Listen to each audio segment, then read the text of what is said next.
So there was a restructuring at my company and we got a new president, which turned the general manager of my location into my direct supervisor.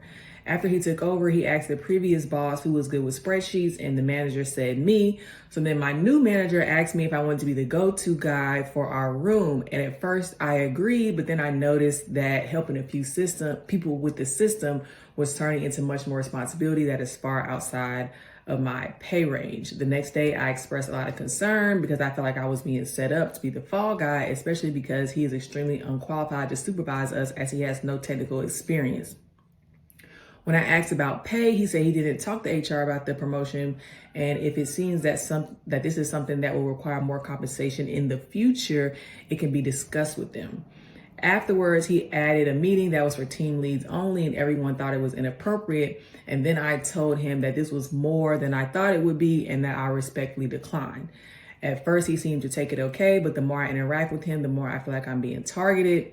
Whenever an email comes up regarding a task that he delegated to us that wasn't a part of our original responsibility or job description, he always comes to me and blames me as if it is my fault.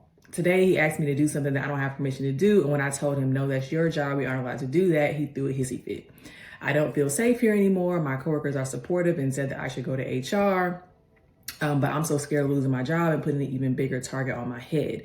The unfortunate part about all this is none of it's in writing. I only have my account and my coworkers as witnesses, aside from the team lead meeting thing that I have in email. So my documentation is dismal.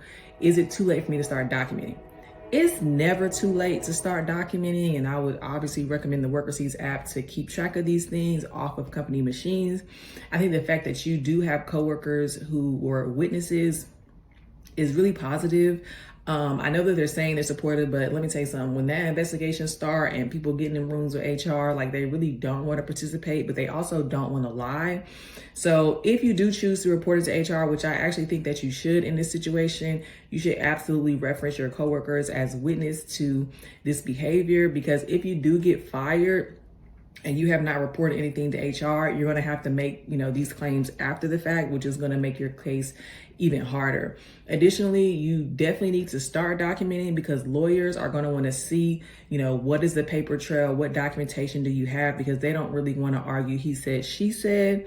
So yeah, I would just continue to document and report it to HR and make sure that you list your coworkers as witnesses to force a investigation. And then the outcome of that investigation will help you to determine what your next steps are.